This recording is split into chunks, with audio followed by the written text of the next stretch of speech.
The oceans roar, you are the Lord of all, the one who calms the wind and waves and makes my heart be still.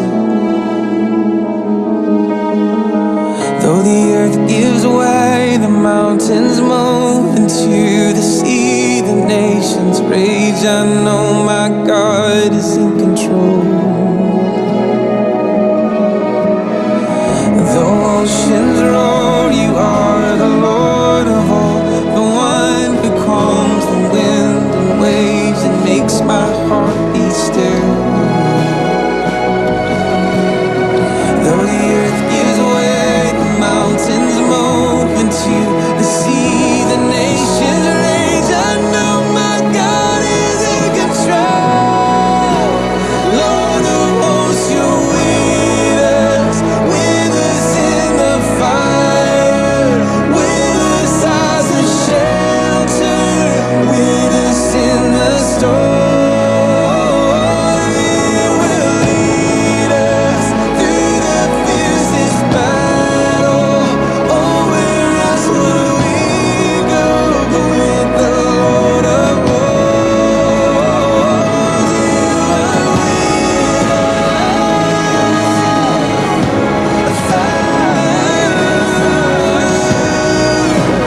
with us in the storm,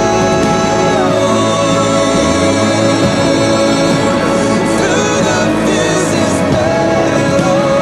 Oh, where else would we go with the Lord of hosts?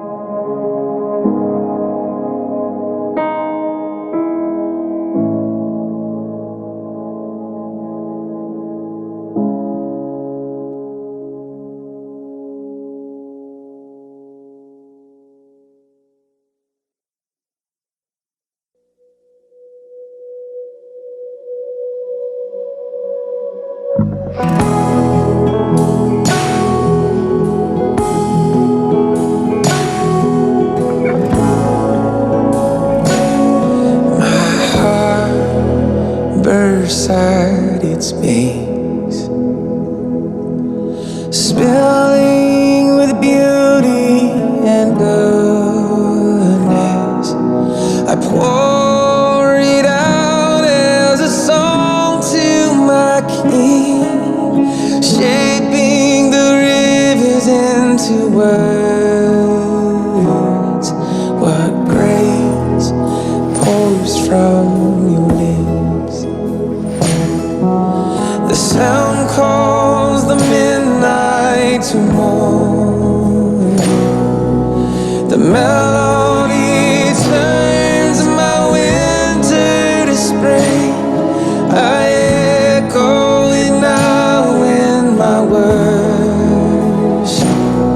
I echo it now in my worship. 10,000 strong, you're the fairest of all, fairest in heaven and earth. Of the children of men, you're the fairest of them, fairest in heaven and earth.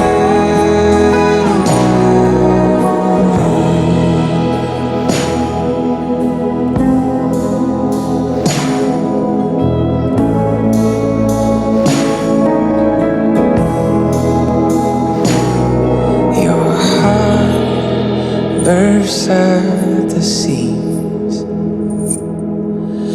flowing with blood and with water.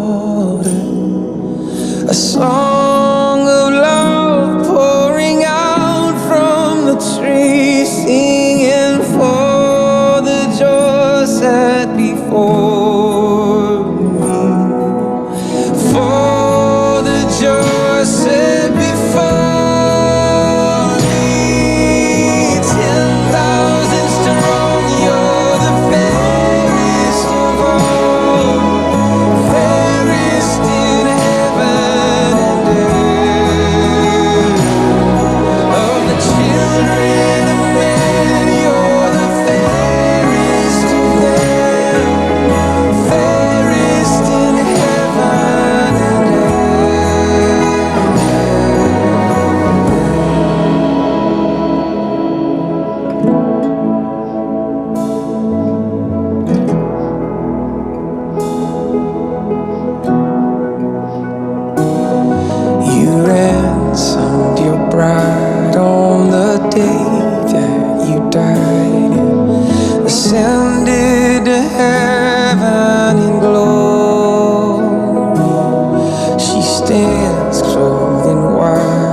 I sought the Lord,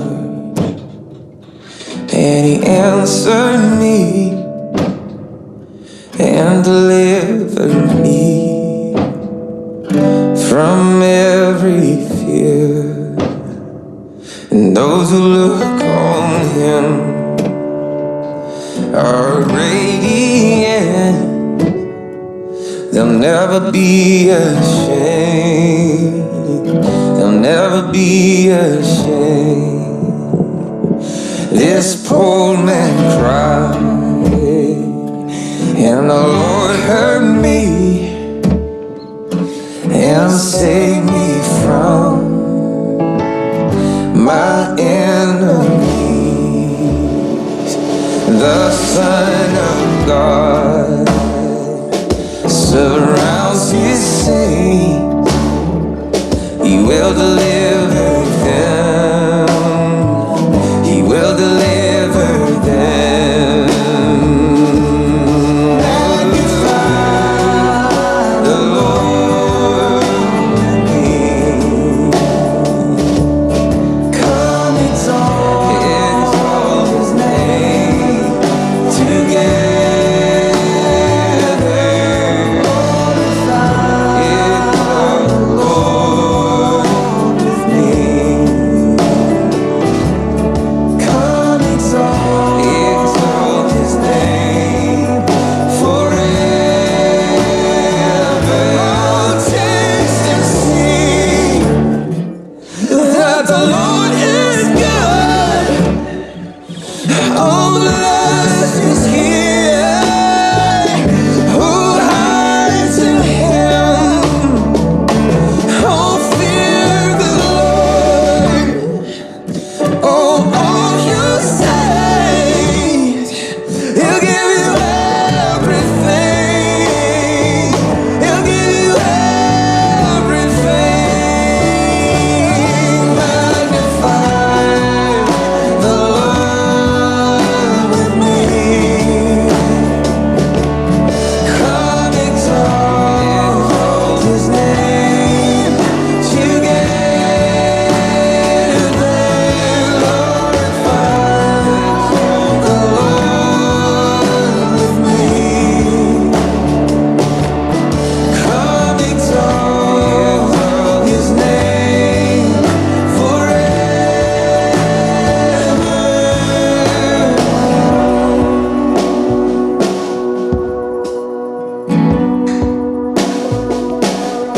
Let us bless the Lord every day and night. Never-ending praise. May our incense rise. Let us bless the Lord every day and night. Never-ending praise. May our incense rise. Let us bless the Lord every day and night. Never-ending praise. May our incense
was brought forth in iniquity, and in sin did my mother conceive me. Behold, you delight in the truth in the inward being, and you teach me wisdom in the secret heart.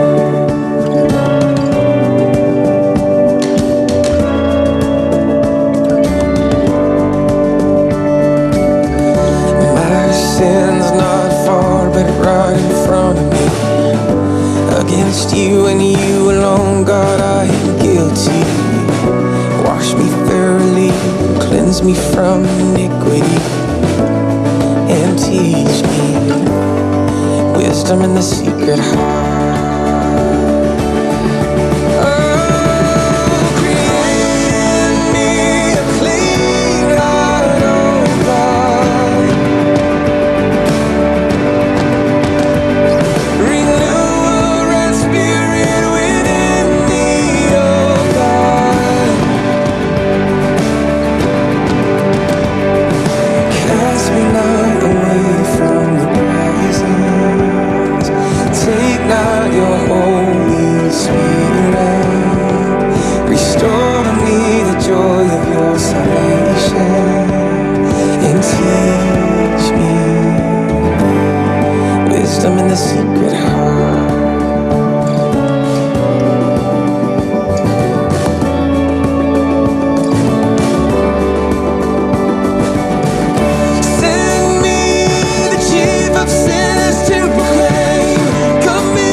Well, welcome everyone to Bible study. Glad you're joining us this evening. This is going to be different. Unlike our previous YouTube videos before, we're doing this one live. So we're going to try and see how this works. The hope is that by doing it live, we'll have the ability to talk with one another, to share any questions or comments we have, and just kind of generally engage like we would in Bible study. So if you want to post a comment, feel free to do so in the comments section on YouTube. I'll try and monitor those and see if I can respond in any way. And also if there's any kind of audio things that aren't working or video needs, feel free to share those as well and let me know how we can fix things. But again, welcome to Bible study at Providence Cheyenne Methodist Church. My name is Jack Allen. I'm the pastor at Providence, and we're going to pick back up where we left off last week. We were wrestling with those questions that we've had during this time, this season of life that we find ourselves in. What does the Bible have to say about all of this? Where can we turn? You'll recall that last week we set this up in a way that we said there's specific verses that a lot of us like to turn to. There's specific passages that offer us a word of hope that are very comforting as we scroll past Facebook and we see them posted. But for our Wednesday night study, we have an opportunity to dive a little deeper, to explore some of those bigger themes, some of those bigger ideas in the Bible, and see if some of those have something to offer to us. So last week we explored the Psalms. We looked at the idea of not just a psalm or a specific verse in the Psalms, but all of the Psalms. How are they structured? What do they bring to us? And so in doing so, we discovered through Walter Brueggemann and his work that there's these three different psalm styles, if you will, these psalms of orientation, disorientation, and reorientation. These psalms where we find ourselves when life's great and we just want to sing and give thanks to God and give thanks that we live in this world and in His creation. Then there's something that happens to us, usually a painful move that occurs, something unexpected. that moves us to disorientation. We have those psalms of disorientation, those psalms of lament and grief. Then over time, we might find that we move to reorientation, to get out of that pit we find ourselves in, and we get back to a place where we can sing the psalms of God's praise. And so we looked at the psalms as a way in which we might have a word to, or the Bible that is, might have a word to share with us in our current context and reality today, that we have some of those psalms to give word to the feelings we have, whether we be in grief and lament or in denial or in hope or wherever we might find ourselves, that the psalms give us words to that. And so this evening we said we're going to move beyond the psalms and into a much larger theme, and that is we're going to look more towards exile. The Israelite people, when they are in Jerusalem, when they are in the Promised Land, when they're in the northern and southern kingdom, they find themselves there, but then they make their way towards exile. That the Babylonians and the Assyrians, they come and they get the Israelites and they take them out. And it's in these moments that we have a whole host of material. We have a bunch of themes that continue to play out as the Israelites are taken from the Promised Land and moved to exile.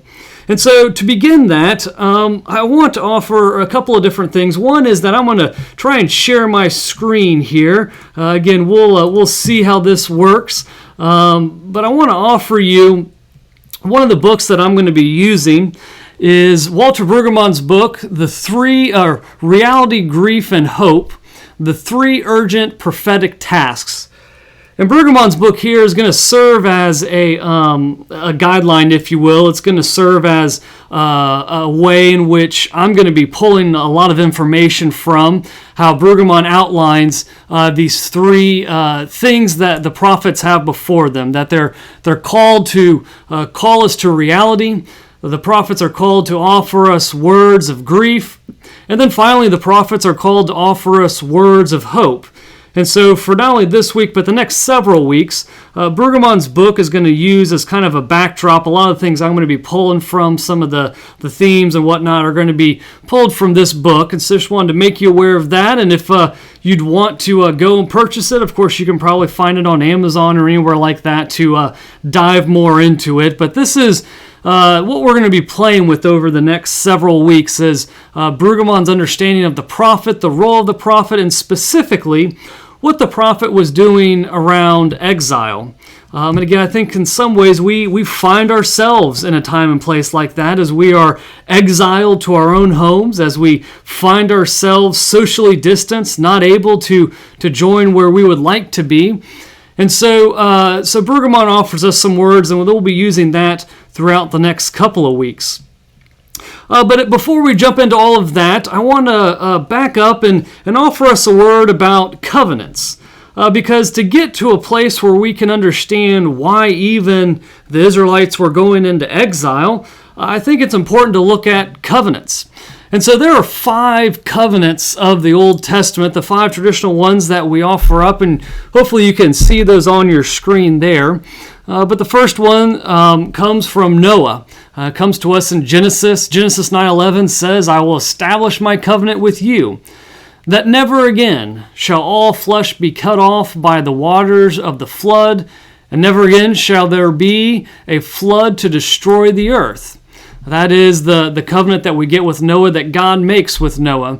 Then we get the covenant with Abraham. "I will make of you a great nation. I will bless you and make your name great, and you shall be a blessing. In you all the families of the earth shall be blessed."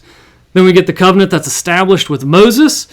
In Exodus, it says this, "Now therefore I will indeed obey my voice. If you will indeed obey my voice and keep my covenant, then you shall be a special treasure to me above all people. For all the earth is mine, and all shall be to me a kingdom of priests and a holy nation." Finally, we get the covenant with David, "And your house and your kingdom shall be made sure forever before me. Your throne shall be established forever." And then the last one comes from Jeremiah when we're in exile, and it's a lot of times referred to as the New Covenant. Jeremiah says, "Behold, the days are coming, says the Lord, when I will make a new covenant with the house of Israel and with the house of Judea. And so these are the standard covenants that we get, the five of the traditional five of the Old Testament. But there are two this evening that I want us to focus on, again, as we think towards exile and towards the role of the prophet in exile. And that is the covenant that we get with Moses and the covenant that we get with Abraham. When we talk about covenant, we talk about this contract, if you will. God makes a contract. And for us today, when we think about covenants, we think about contracts, we think about two parties entering into a contract together. And if we look at these covenants, we can see who these parties are. First of all, with the covenant that's established with Noah, the two parties are God. God makes a covenant with himself, essentially. God makes a promise that he will never again flood the earth, that he establishes it with us, but God promises with himself in that way. But with Abraham, God makes it with the Abraham family. God says to Abraham that I will bless your family and make a great nation out of your family, that's established as a chosen people. But the covenant with Moses is an interesting one because Moses expands it beyond just any one particular family. The covenant with Moses expands it to all people, to the Israelites specifically, but then also to all people, that there is a way in which we can all participate in this. That as long as you sign on the dotted line, if you will, as long as you obey by the rules of the covenant, that you can be in covenant with God. There's an interesting book by the name of Michael Waltz that's entitled In God's Shadows, Politics in the Hebrew Bible. And he talks about these two covenants. The covenant that we have with Abraham and the covenant we have with Moses, and how we find themselves playing out in the Old Testament. He says that the covenant made with Abraham is a covenant of flesh. That is, it has to do with the family, the seed of Abraham. God makes that promise to the family of Abraham, and it's often noted that this covenant has no conditional promises attached to it. God calls Abraham. Abraham responds to God, and God says, "You will be my people." That's it. But with the covenant with Moses, the covenant that we get on Mount Sinai, that's a little different. Right? You'll recall that the people cry out to God, God responds, God brings the people out of Egypt. But then once they get out of Egypt, once they cross the Red Sea, then God on Mount Sinai establishes his covenant with God's people through Moses. But this one is a covenant of law. This is what Michael Waltz says, that this is a covenant of law, that it's a mixed multitude that receives this. And it's not a covenant that has no conditions. This is conditional. It's based on the if-then kind of statements. As we read through Leviticus and Numbers and Deuteronomy, we get the law, Torah, retold to us. If my people will obey, then I will do this.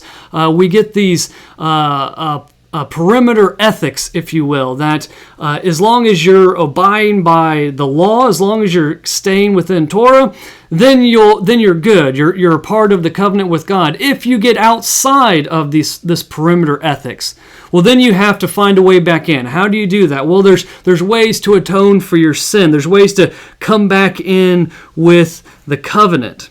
Waltz also offers us that the first one is kind of a birth model of covenant, if you will, again, because it's attached to this family of Abraham. And it favors nativism and exclusion because you have to be a part of the Abraham family. But the second one, that is the covenant we get with Moses, this offers us an adherence model, or a politics of openness and welcome and proselytizing and expansion, that this gives us a way that you too can come and be a part of the family. That you are allowed to be a part of this covenant with God as long as you follow the covenantal conditions. And so we have these two things that kind of make up the idea of the Israelite people, particularly when they're living in the Promised Land. They have these two covenant ideas, these two things that they associate themselves with. One is this idea of chosenness, right? God has said through Abraham that I have chosen you. You are my people. I will be your God. You are the chosen people. But at the same time, coming out of Egypt, God also establishes the covenant of Torah, the covenant of law. As my people, this is how you shall live. And Brueggemann plays with this in his book, Reality, Grief, and Hope. And this is an interesting thought for us, and one I want us to reflect on this evening and going forward through the next couple of weeks. And his thought kind of goes like this. He says, well, what is the difference between theology and ideology? Right? Theology is the thing that we claim to do in the church. Theology is the thing that we try and do on Sunday mornings and on Wednesday night Bible studies and throughout our entire lives as we live out what it means to be a follower of Christ. That's our theology is driving us in that. The way in which we break down theology, theo meaning God, ology meaning study of or speak of. So theology is the way in which we study, in which we speak of, in which we live out our beliefs of God. Ideology, though, is a little bit different, right? These are some definitions that I've found that I want to read for us. It says this: in philosophy, idealism is the diverse group of metaphysical philosophies which asserts that reality is in some way indistinguishable or inseparable from human understanding and or perception, that it is in some sense mentally constituted or otherwise closely connected to ideas. In other words, just kind of fancy words to kind of speak to perception's reality, the way in which we perceive, the way in which we understand, that kind of can become our ideology. Another definition here is ideals and manner of thinking characteristic of a group, social class, or individual. And so ideology, you can kind of hear it's close to theology, right? Because we would say theology is associated with a group or a class of people, of God's people. That is our theology in which we try and espouse the way in which God would have us live, God views of the world. We try and live into that. But there's a fine line between theology and ideology. Ideology happens all over the place. We all have our own ideology about so many different things. And the thing with ideology is we tend to think that ours is right and everyone else is wrong. Let me give you an example of this. I've been seeing recently all these posts on Facebook and social media, since we're all kind of sitting at home, where people want to talk about who are the greatest fill in the blanks, like give us your top 5. One of them I saw recently was the greatest running backs in the history of college football. And there were these lists that were going around, and as I saw them, I couldn't help but notice that, quite frankly, they were all wrong. They were all wrong because these lists incorporated a lot of running backs that had a particular leaning towards, let's just say, the SEC. There were a lot of Bo Jacksons, a lot of Herschel Walkers, a lot of Derrick Henrys of the world. But I couldn't help but notice that that's just wrong. Let me remind you about Archie Griffin, the only 2-time Heisman-winning player to ever play college football. I would offer to you that is the greatest running back ever, just like I would also probably say, as I'm used to, that the Big Ten is the superior conference to the SEC.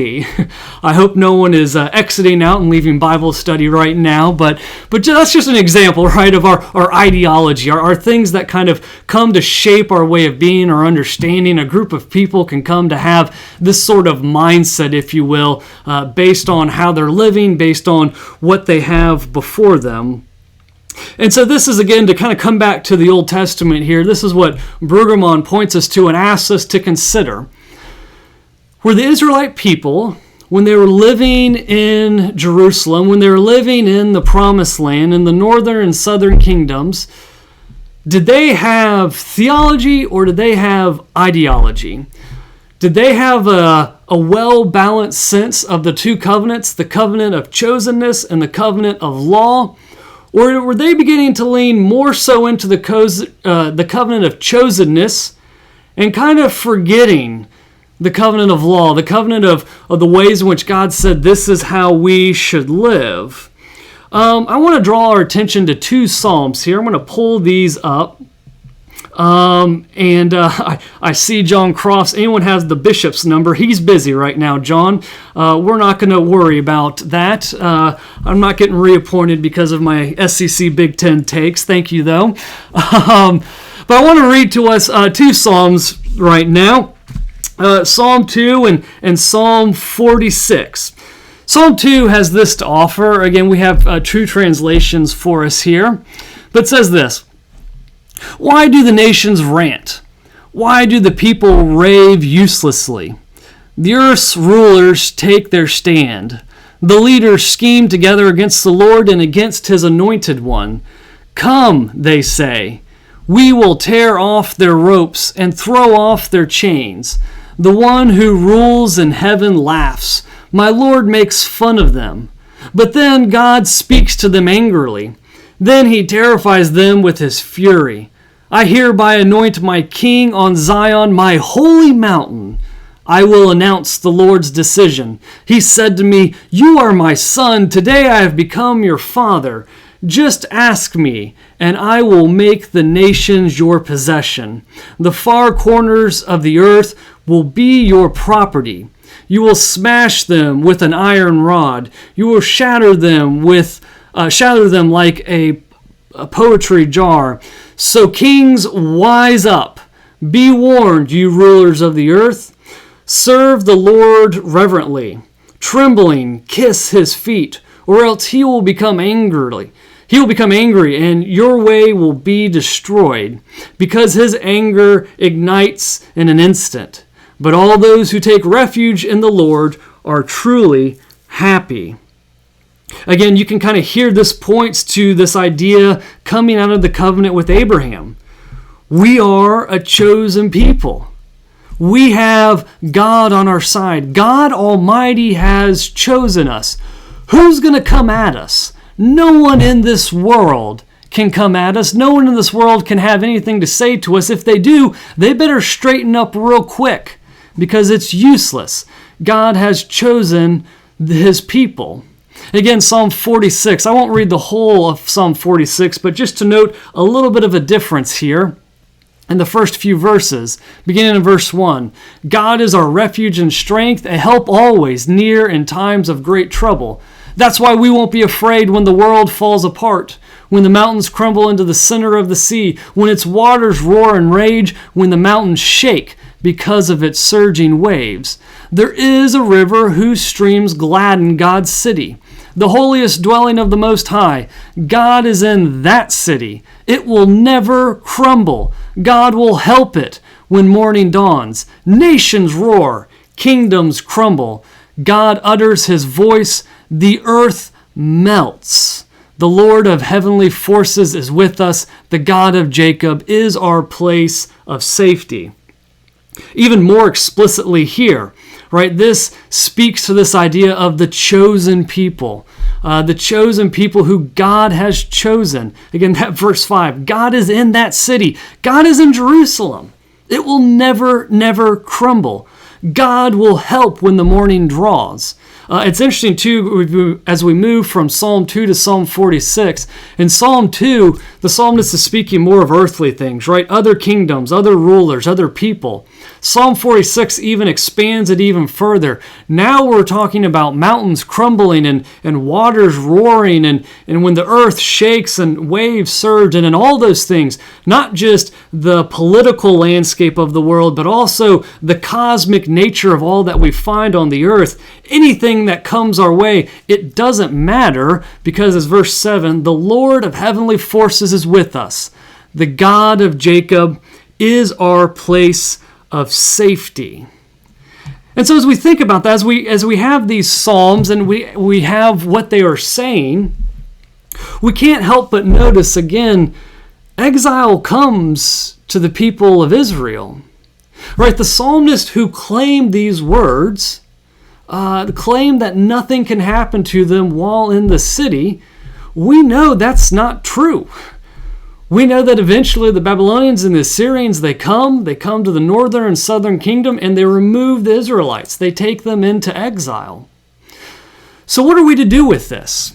How are we to understand this? In particular, the psalmists, how are we to understand their words? They're making bold, powerful claims as the chosen people of God based on the covenant that God makes with Abraham.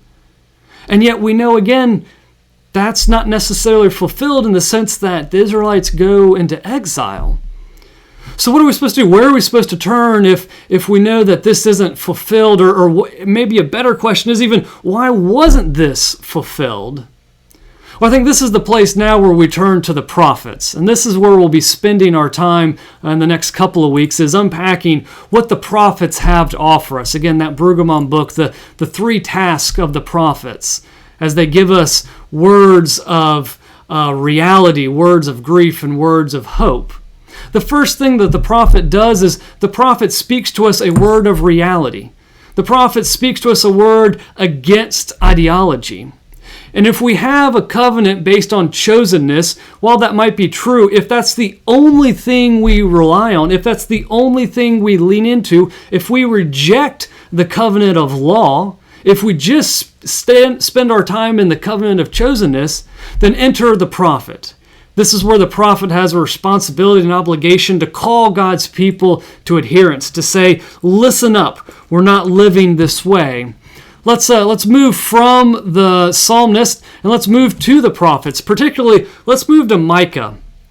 This might be one of the more famous prophet statements that we have. Micah, again, speaking to the Israelite people, as most prophets do, either calling them to repent, for they are prophesying that exile might be coming, or whether in exile to say, this is why we were here. This is why we are no longer in the promised land. I have three versions pulled up, the NRSV, the CEB, and the King James Version, because I believe these three offer us a different look to a familiar passage and help point us to what we need to be paying attention to here. We'll first start with the NRSV. This is Micah speaking. He says, "He has told you, O mortal, what is good. And what does the Lord require of you? But to do justice, and to love kindness, and to walk humbly with your God." All right, what does God require of us? To do justice, to love kindness, and walk humbly with our God. The CEB says that we are to do justice, embrace faithful love, and walk humbly with your God. And finally, the King James, but to do justly, and to love mercy, and to walk humbly with thy God. This is what the prophets call us to. They call us to remember what it means to stay in love with God, what it means to adhere to the covenant that we get with Moses, what it means to adhere to the teachings of God, to adhere to Torah. For us today, the prophet calls us to remember what Jesus has to offer us, the teachings of Christ. And of course, as we know, the teachings of Christ are based upon Torah, are based upon the prophets and the Torah and the teachings of old. And so all these things, to do justice, to love kindness, or to embrace faithful love, or to love mercy and walk humbly with our God, this is, in a lot of ways, the root of everything. These are the things that the prophets call us to remember. I want to read this quote from Walter Brueggemann in his book. He says this, he says, "The prophets are voices of unrelenting realism in the face of deceiving ideology. We may note two matters about their way of speaking truth to power. First, there is a consistency of form in their utterance that is called by interpreters a speech of judgment, utterance that imagines a formal court filing against Israel. That genre of speech includes both an indictment and a sentence. The indictment is an opportunity to review all of the covenantal failures of that power structure. It may not surprise that the indictment basically concerns two matters. One, the abuse of neighbors, especially vulnerable neighbors. And 2, the dishonoring of God. And of course, those two go together as a violation of the 2 commandments: love God and love neighbor. Remember, these are the 2 things that we have when Jesus is confronted and asked, what is the greatest commandment? The greatest commandment is to love God and to love your neighbor. And so as Brueggemann points us to, this is what the prophets call us to.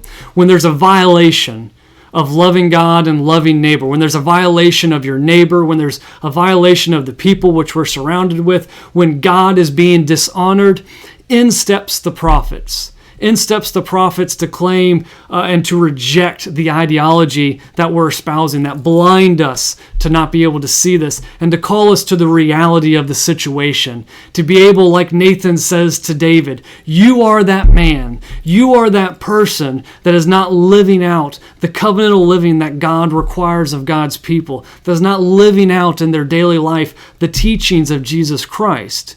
To shed the scales of ideology and to see truly what God has before us. And so I want to pause there. And just again, because we're live and we have the opportunity to comment or question, I want to give you the opportunity to do that, to ask any questions, to remind you of that. And as you do that, I'm going to, if you have anything to offer, great. But I'm going to turn to kind of an opportunity to get a wide variety of the prophets, some of their speeches, some of the words that they have for us, and to kind of get a sense of this call that they have. First being in Isaiah 1:17. This is when Isaiah says that this is what we're called to do. We're called to learn to do good, to seek justice, to help the oppressed, defend the orphan, plead for the widow. Again, we can kind of hear these common themes and what we're called to do there. Jeremiah 5:28 says this, that we that he's calling to the people here, saying that they have grown fat and sleek. To be sure, their evil deeds exceed all limits, and yet they prosper. They are indifferent to the plight of the orphan, reluctant to defend the rights of the poor. Finally, Ezekiel 22:7. In you, they treat father and mother with contempt. In you, they oppress immigrants and deny the rights of orphans and widows. Jeremiah 22:15 and 16. Is this what makes you a king, having more cedar than anyone else? Didn't your father eat and drink and still do what was just and right, still observe justice and righteousness? Then it went well for him. He defended the rights of the poor and the needy. Then it went well. Isn't that what it means to know me, declares the Lord? And finally, just to turn to the New Testament for a second in 1 John, those who say, I love God, and hate their brothers or sisters are liars. After all, those who don't love their brothers or sisters whom they have seen can hardly love God whom they have not seen. So again, this is what the prophets call us to. The prophets offer us a word of reality, a word of realism, if you will. And they call us back to these fundamental truths that have started in the very beginning, that God is concerned with justice and righteousness, that God is concerned with those who live amongst us who are the least, the last, and the lost, that God is concerned with those who don't have as much, who are separated by society because of their status somehow. We see this from the very, very beginning, that this is what God is concerned with, that this is what God says to the people. Again, remember that idea that the prophets call us to the Israelites when they're in Jerusalem and they've adapted this ideology of chosenness, that God's chosen us, so that's all we have to be concerned with. And the prophets say, no. You have to be concerned with Torah as well, with living out what it means to be the chosen people. Go all the way back to when God chooses Abraham, when he establishes that covenant. God says to Abraham, I will be your God and you will be my people, and I will bless you so that you might be a blessing to others. Being chosen doesn't mean you're untouchable. Being chosen means you have been blessed to bless others. And that's what a lot of times what we forget. That's a lot of times what gets left off is when we think that we're the chosen people, when we think that we've been chosen for something special, when we have this idea of, or this ideology of chosenness, it can blind us to seeing the reality of the matter, seeing the reality of what God actually calls us to do, what God actually calls us to be. And the other thing that it does, an ideology, particularly an ideology of chosenness, it doesn't offer us a word of hope. Ideology won't lead us into the ways of life. Ideology will break down. Just like for the Israelite people. The Israelite people are there in the promised land, and as the Assyrians and Babylonians come, as the prophets say, you need to change your ways for this won't last, the response of the Israelites is, no, we're good. We're fine. We're chosen. And then when they actually are taken out of the promised land, then they have no words. Then they fall into this despair. Then they fall into this place where they don't have anything to offer. They don't have any words because their ideology has failed them. Their ideology has said nothing will happen to them. And if that's what we truly believe, then when something happens, it's so incredibly difficult to see God, to see where God is acting, and to not feel like we've been rocked to the core and the fundamental core of our faith. I mean, this is what I think we see in some ways right now.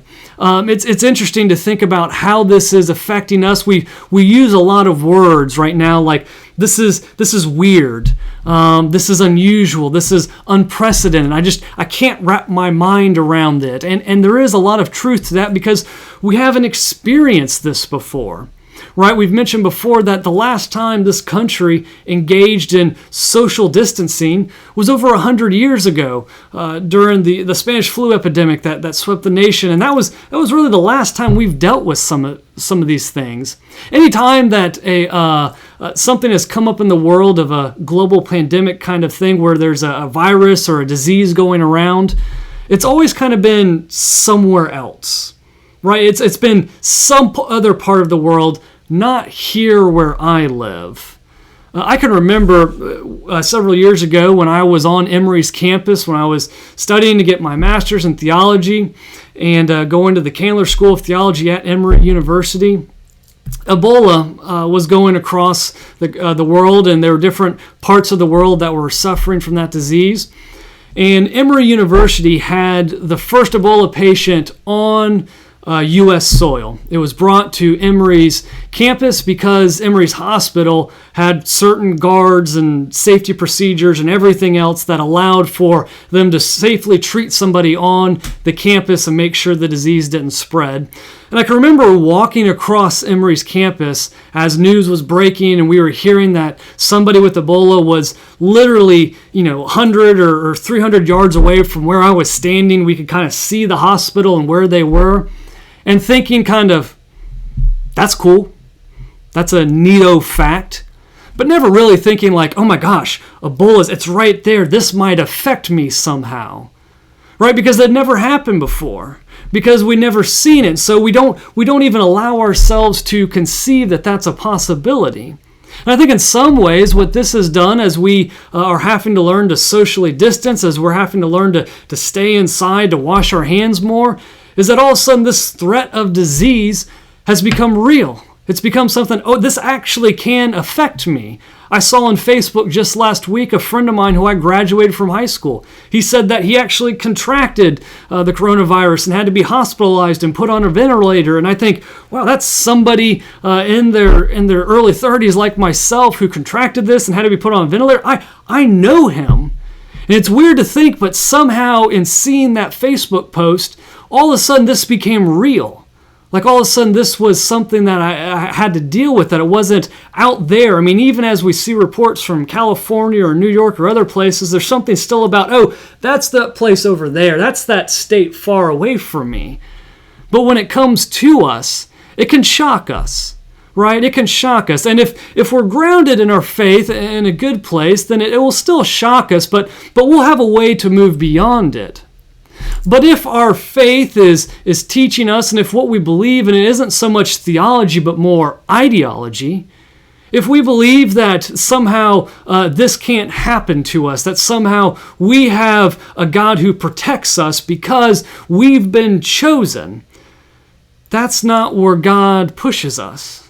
God says that you may be chosen, sure, but you've been chosen for a reason. You've been chosen to take care of the poor and the orphan, to take care of the alien among you. This is what Torah has to offer us, that we're called to look out for those, that we're called to have an eye for them. And then, of course, the teachings of Jesus, they speak directly to this. As Jesus comes, especially in the Gospel of Luke, enters into the world, and the people are expecting him to restore everything, to bring back the kingdom, the great monarchy, to bring it back to Jerusalem. And Jesus wants no part of that. He says, yeah, I'm not here for that.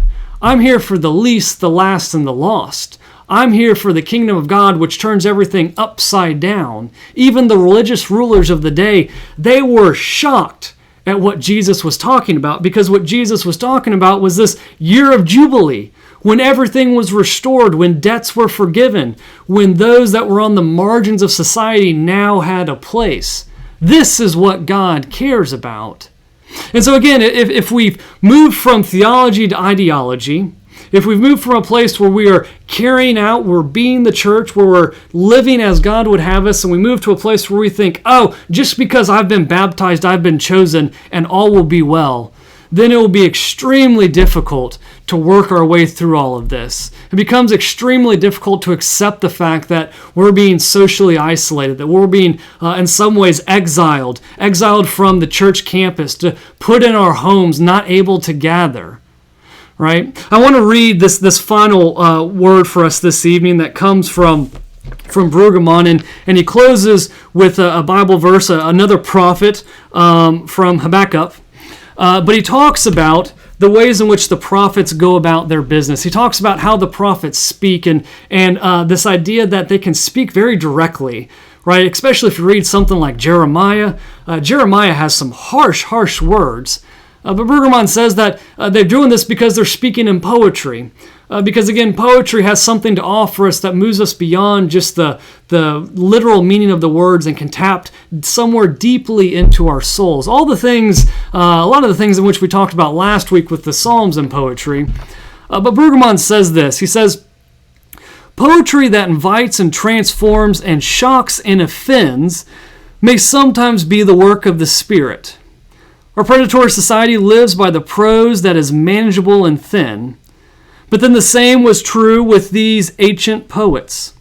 They were odder than we usually give credit them with being. The prophetic community knows that managed prose will often fend off the ultimacy of God and the quotidian presence of the neighbor. Such fending off will lead to death, but life wells up. It wells up outside the filtering space of our certitude. It shows itself among the unqualified. It yields fresh words and imagines and images and I'll start again. It yields fresh words and images and worlds, refusing our ideological masters. It is the yet that sounds after the triple though of death. Listen to this word from Habakkuk, chapter 3, verses 17 through 18. Though the fig tree does not blossom, and no fruit is on the vines, though the produce of the olive fails and yields no food, though the flock is cut off from the fold, and there is no herd in the stalls, though we are in our own homes, though we are unable to gather, though our healthcare workers are being pushed to the max, though fill in the blank of anything we find right now, yet I will rejoice in the Lord. I will exult in the God of my salvation. As he closes here, he says, ideology does not get the yet. That is given when the prophet speaks. Ideology can't imagine a world beyond normal. Ideology can't imagine a world beyond what our current normal context is. Ideology says 2 months ago that I can't imagine anything else than what my current reality is. And as we know, our realities change all the time, not just with something like this that is affecting everyone, but something like an unexpected diagnosis or the death of a loved one or any of these life curveballs that get thrown at us. Ideology says, this is normal, my life is normal, and I can't accept that my life is about to change. But prophet, theology, the words of God, they offer us the yet. They say that even though this is going on, even though this is the reality of our situation, yet God has something to offer. God has something to share in those moments. God has a word of hope in the face of death and destruction. God has a word of hope in the face of our normal lives getting turned upside down. And if we can rest in that, then we can find a word of hope. If we can heed the call of the prophets to return to the teachings of Torah, to return to the teachings of Christ, to take care of the widowed and orphaned, to walk humbly with our God, to seek to do justice and love mercy, to embrace faithful love, to do those things that Micah calls us to. When we embrace that, then we'll find the yet. Then we'll find a word of hope and a word of peace, no matter what our current reality is. I'm gonna close us here, and just a housekeeping item. I'm gonna close off this broadcast, but I'm gonna stay on to comment and to talk with you. And so if you have thoughts or comments, I'll stay on and we can chat about those there. But I'm going to end our broadcast, our video broadcast, that is right here. And so, brothers and sisters, I encourage you and the brothers and sisters in Christ to go in peace, to go recognizing the reality of our world. To not try to fight for our ideology, to say this can't be happening, to say this can't be happening to us, to say this is something that is beyond the pale. But to say in the midst of our reality, God has a word of hope to offer us. God has a call on our lives to live out His commandments, to love justice and mercy, to be about justice and righteousness. That even now, we can do that. And that is a word of hope to us. Go in peace.